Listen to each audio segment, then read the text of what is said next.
Here we are in downtown Manhattan on Fifth Avenue with the two great storytellers of the modern world. This is the story of We Want Your Soul, We Want It for Eternity, and this is the story of We Want Your Money, and we'd like it right now. I will have one, I just don't know which one. Humans are drawn to owning things, stealing things, trading things, hoarding things, collecting things, because under it all, humans like things.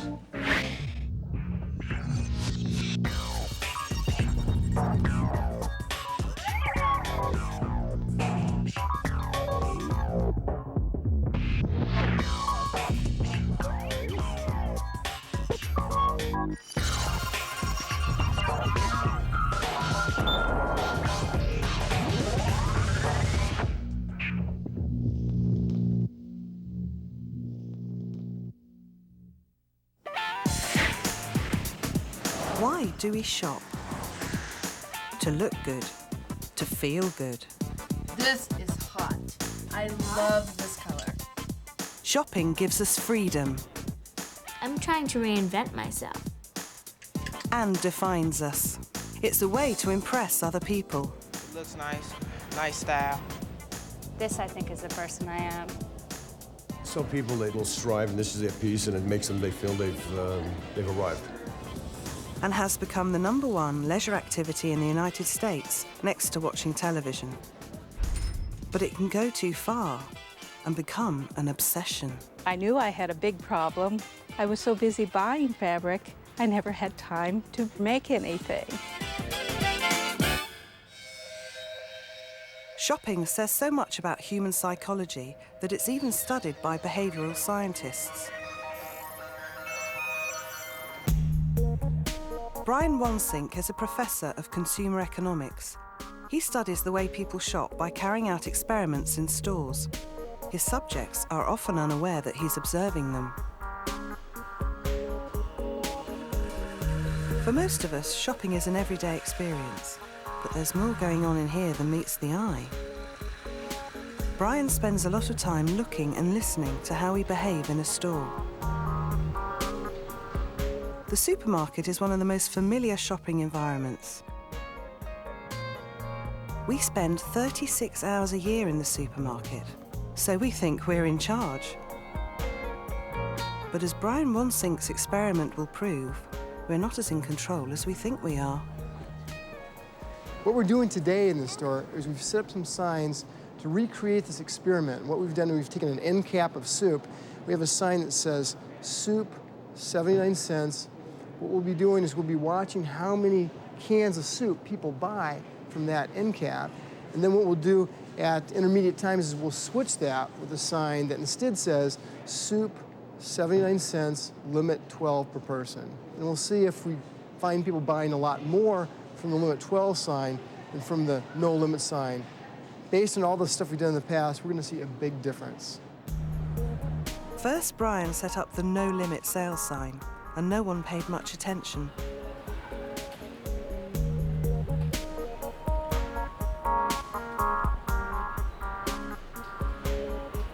But when Brian put up a sign saying limit 12 cans, it was a different story.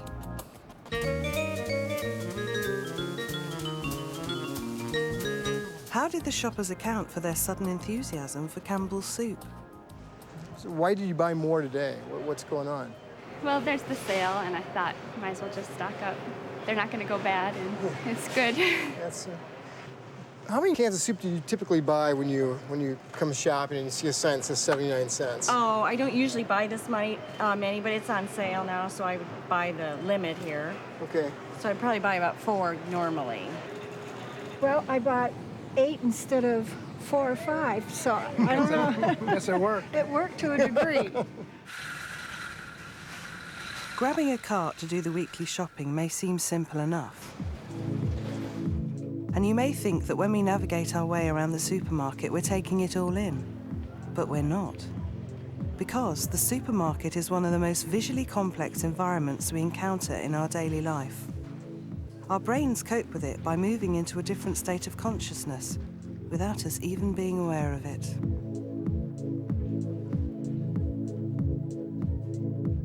see how this works, a camera developed by NASA to help their rocket pilots assimilate information inside the cockpit is employed to record how our eyes scan the supermarket environment.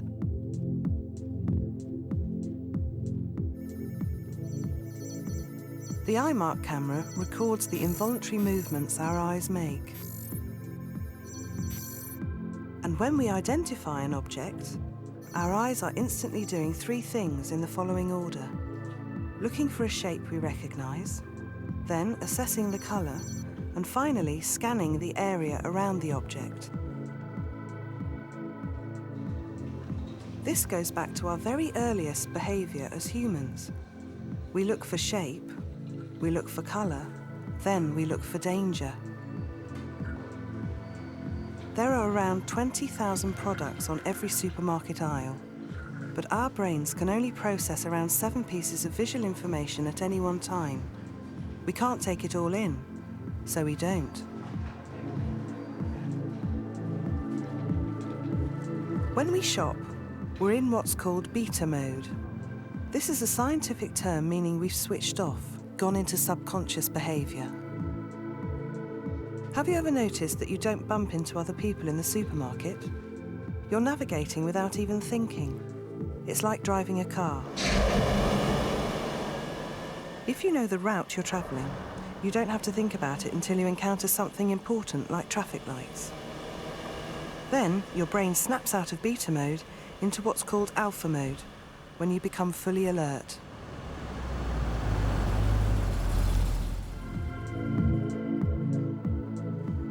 Relate this behavior to the supermarket, and we can see exactly what happens.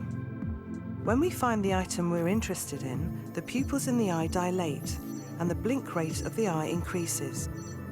The blink rate proves that the conscious mind has been engaged, and we've come out of beta mode into alpha mode. At this point, we go for the product that attracted us. Here's an experiment to prove that people mostly shop in subconscious beta mode. Most of us would expect to notice when something's out of place, or would we? Let's see what happens. Conducting the experiment is John Cox, an expert in shopping psychology. He takes some beer from the beer section and places it on the cereal shelves. He then takes some chocolate and puts it in the cat food shelf. This is how people responded. Can I ask you, did you notice anything in cereals that was different to normal? No. Did you see anything different on the shelf if you passed Kellogg's cornflakes? I bought some bran things which was on offer. That's You didn't notice anything different about the shelf today in cornflakes? No. What about cat food? Did you buy cat food? I bought the Kit Kat that was on offer. Kit Kat that was on offer. Did you see anything in the cat food that was different? Not really. I didn't know, to be honest. On the cereals, did you notice anything on the shelf that was different to normal? No. No, not at all. Oh, the cameras were there. Yeah, but nothing else. No. Okay, thanks, Leslie. We proved from the experiment that people didn't notice these products at all. They did remain blind to them. They couldn't see them, they didn't spot them. Nobody that was stopped afterwards could remember seeing anything that we'd placed out of context and within another category. We simply didn't want to know. And it wasn't just the customers who didn't spot the out-of-place products. Even the staff failed to notice. It seems we like to be spaced out at the grocery store. Most of us make an effort, take time out of our day or evening to shop. Many of us make lists to help us shop efficiently, or so we'd like to believe. Most of us feel more confident and in control when we have a list, but once again, our actions can be the opposite to our intentions. Most people believe that if they take a shopping list at the grocery store, they'll end up spending less money because they won't buy impulse items. In reality, the opposite is true for many people. When it comes to shopping, do you pretty much stick what's on your list? Try to. I do try to, but if I see sell items or things like that, then no, I'll go for those too. People who take shopping lists spend longer shopping in the grocery store, people who spend longer shopping in the grocery store tend to buy more items that they didn't plan on buying. So it seems pretty clear that having a list can backfire. The irony is we spend more money with a list than without one. When we've successfully completed our lists, we reward ourselves with impulse buys. We buy more.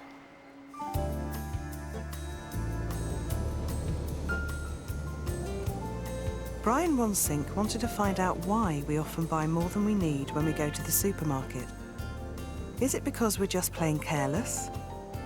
He went to over 400 homes in search of what he calls cabinet castaways. It's pretty amusing, some of the things people drag out. In one case, there were some quail eggs that somebody bought, canned quail eggs that they were going to use for a recipe that never came around. In another case, somebody had a can of whale meat. This is whale meat that was left over from rationing time during World War II, and it had actually been passed on from her mother.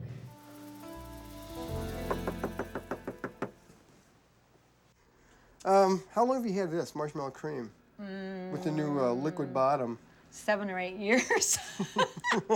You think maybe I ought to throw it out? Yeah. That's right. Or give it to a friend. That's right. No, that was to make candy. There's a recipe for candy that I've been promising myself I would make, and I got it from a friend. And obviously, I've never done it. It's a Christmas, holiday kind of thing. So, and I think now that it's time to buy another jar and let it sit for another 8 years. Oh, that is amazing. No, what is this? It's a beef brisket. Okay. But obviously it's too big for my right, husband and yeah, I. They didn't have anything bigger you could buy, though, right? No, that was it. He kind of thought that was a great idea, and he knows we like to have parties, but somehow it's never gotten used, and I really don't even know if I can use it now. How long has it been in there, do you think? I think about 1.5 years. I bought it last summer. Yeah. Not this last summer, but the summer before. We're essentially our own worst enemies. And we're the people who think we're going to have a lot of time to make something and we never make it. We're the people who anticipate the number of guests that are going to arrive at our house for a party and never arrive. If Brian Wansink thinks we're our own worst enemies, what influences our choice of products? Why do we buy and behave in the ways that we do? Much research and study suggests it's all to do with the way products are branded and marketed to us by the manufacturers. Someone who investigates how brands influence customers is Jennifer Chang, who studies marketing at Penn State University. This is Dempster. I've been studying 5 households in a suburb north of Chicago over the past 4 years. And very much like an anthropologist, I follow these families around and observe their activities, sometimes participate in them, with the purpose of looking at how they integrate brands into their lives.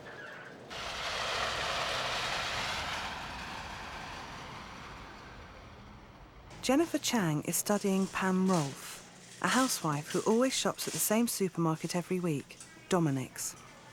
Like many of us, Pam is attracted by packaging and brands. But there's something more to why Pam likes certain products. Now, Pam basically power shops through the store. And for her, it's more than just a grocery store. It gives her feelings of accomplishment, that she knows the map of the store and can basically tell you exactly where things are in which aisles. She crosses things off her list quite emphatically as she's shopping and putting them into the cart. We're almost done. Pam is very efficient in the supermarket environment. Her decisions are often made for emotional reasons rather than practical ones. Her buying habits are rooted in her childhood. She chooses products that are familiar, products that are safe. What is it about Jif or Skippy that to you is more preferable than Dominic's or Peter Pan? Well, because I think those are ones that we grew up with, or that I grew up with. And I can't tell you if we ate Jif or Skippy, but in my mind, that's what I remember as a kid. So you have a sense that these were ones that have been there. And I don't remember Peter Pan. The brand she grew up with is so important to Pam that when she can't find one in the size she needs, it's a problem. They don't have like Cascade, detergent. They've got this, but this is way too big. I want one this size, only I want it Cascade. And Cascade is something that I grew up with. So it's something So you wouldn't buy anything else? I wouldn't. So I don't know what I'm gonna do though today, because I really need detergent, and I'm thinking, and they don't have it. Now, what should I do? Maybe I would buy Dominic's today. So it's interesting because she says she wouldn't buy another brand. And the first thing she thinks of is Dominic's. So there's something about Dominic's that stands out, that familiarity, the store being a brand. So that's actually very interesting. The fact that Cascade is a product that she grew up with. So this is something she's very loyal to, and it's a super brand, in a sense, in her mind. I don't know the difference between these two. Eventually, Pam settles for another brand that's the right size. So this is really going out on a limb, Jennifer. What you just did is a fling. So you're used to having Cascade. Right. And that's the one that's your best buddy that you stick with. Right. And yet Cascade's They not didn't have available, the size wasn't available, so you had to settle for the Sunlight. You're having a fling with Sunlight. Until you can go back to Cascade. Exactly. Do I have to tell Cascade? Pam is loyal to certain brands, which makes her feel secure. But when she gets home, Pam does a curious thing. When Pam unpacks her groceries, she unpackages a lot of her products. All right. In a sense, to be efficient and to dispose of packaging. But what happens in the household is she's in fact unbranding these products so that these products are stripped away of their packaging. When her kids reach into their roll-out bins to pull out a snack, they don't think of these snacks as Farley fruit snacks, but think of them in terms of mom's snacks. Pam personalizes the brands she buys, stripping them of their packaging and presenting them to her family as her own. Oh, you got it.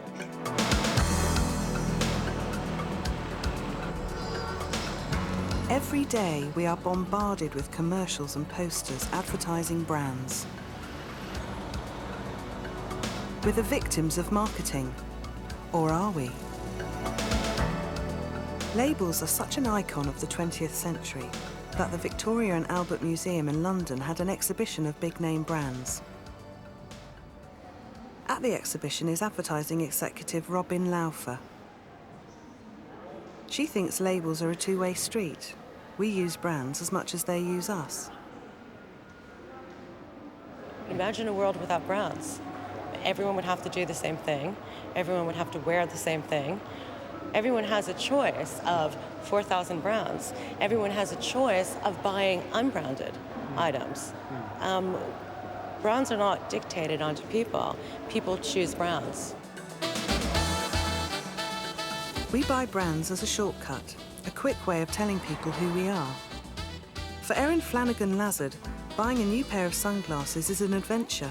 It's a fun way of creating a new character. This, I think, is the person I am. Those look really good. Wait, are these better or these? Because I've got to buy a pair right now. Everybody knows this is Prada. I mean, they just do.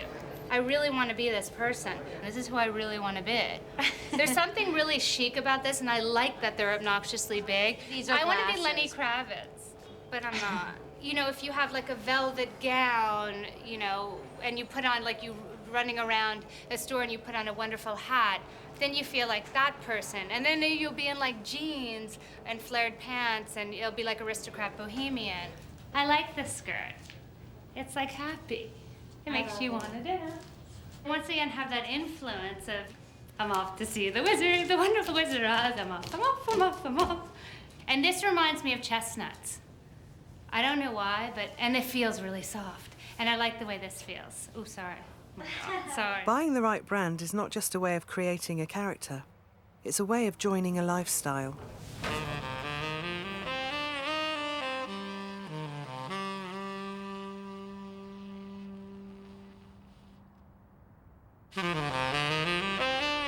For shoppers at Nike Town, the brand represents a sports culture that they believe in.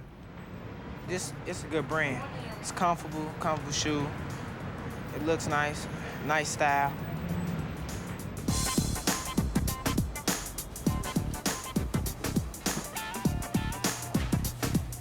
Today, shoppers are buying a limited special edition sports shoe costing $125.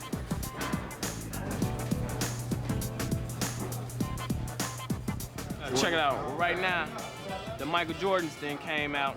Let me show you what they look like. Jordan Retro. All right. You know what I'm saying? These are right here, baby. You know, they only make so many of these, you know. These are limited edition, you know what I'm saying? They only make so many. That's why the store pack, they open up early. You buy these, they cost what, $125? It's not a lot of them. It's not a lot. Michael Jordan, after the day, ain't no more. If you don't get them today, you not get them. They don't make no more. So, that, you know what I'm saying? These are the other ones right here. He can't walk out the store without them on, you know what I'm saying? He's an icon, you know, it's a relic, you know, should I say, to be privileged enough to afford and buy these, and I'm not gonna wear them ever. I'm gonna save them for my kids, and maybe my son getting to high school, I'll give them to him so he can stand out, you know? I think they'll be worth probably about 5 years from now, maybe about $5,000 for these shoes, you know? Brands are a useful way of telling other people what you're into. Sports, music or lifestyle. Brands are a shorthand.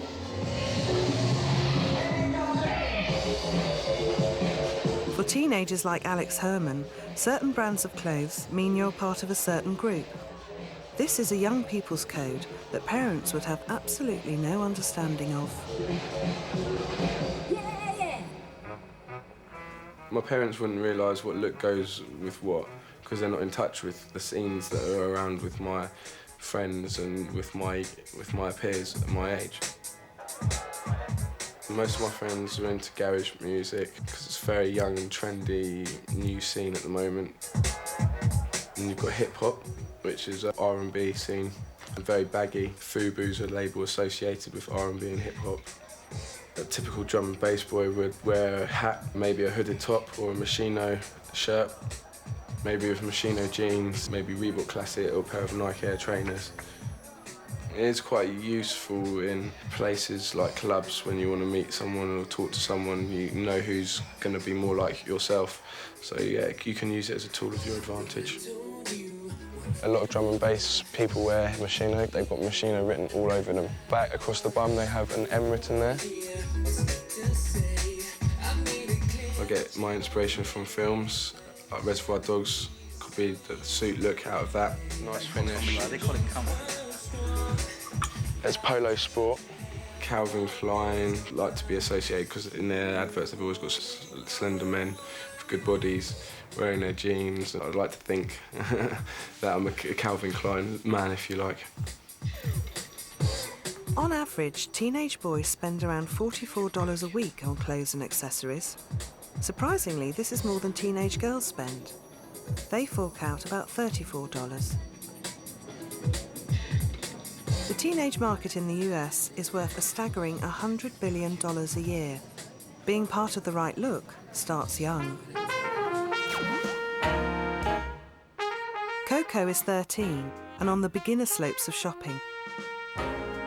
She takes her inspiration from teen magazines. There's not much she doesn't know about shopping anywhere in the world. I love to go shopping in Rome, right by the Spanish Steps. They have a little kid shop with all designer clothes for me. That's where I love to go. In Paris, the Le Bon Marché. I loved it there. I loved all the places in Europe to shop. I think what age I felt like I was marketed by companies was when I was 7 years old and the Gap had the Valentine's Day shirts. The little cat shirts with the little tiaras on, you know? I would buy those and I would love them. Coco's mother likes to help her daughter shop. It's a regular part of life for Coco, who's going to one of her favourite designer boutiques. I'm trying to reinvent myself, you know? You can try to reinvent yourself in there and succeed because they have so many different styles. Are these the same pants? They're IKK. My opinion is meaningless. I'm just here to pay. I'm trying to look like really cute and like sexy. Because I haven't looked like that in the past. You don't think? Do you like this? No. I like it. Okay.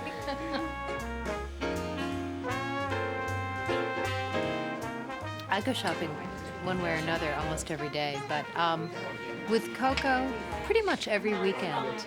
She loves to go uptown also. And this is our favorite teen shop. Ooh, this is the little Versace outfit. That is very cute on you, Coco, I have to say. Occasionally I like some Versace, but only the couture stuff. The other stuff is a little too trashy for me. I like it a lot. I would wear it to school with jeans or something. Maybe to party it's good for, but I love the skirt. I think the skirt fits me really nicely. It would look so good in size smaller. You know, to have something from Versace is nice. You know, to have something from like a designer is nice. It's just nice that you feel good. And I know it's not like the anecdote that you want to make you feel good, but it's true. The bag is Lambert's and Truex. It's very simple, classic. I think I might buy it, even if it wasn't a Versace top, because it looks good. I think it looks good on me. I think it fits me nicely, and I think it's the fun, frisky top that I want. It's very stylish, so. And styles everything from Ariel and Cashmere. I think she wants pink. What did I add? A jewelry box for Coco's Tiffany jewelry.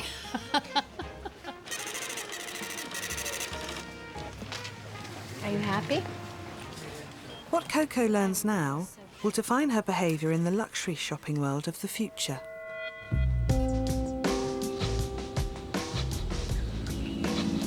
There is a hierarchy in buying brands. At the top is luxury buying. Shoppers in the expensive shops in Beverly Hills buy accessories that they think reflect their status and which allow them to believe they've arrived.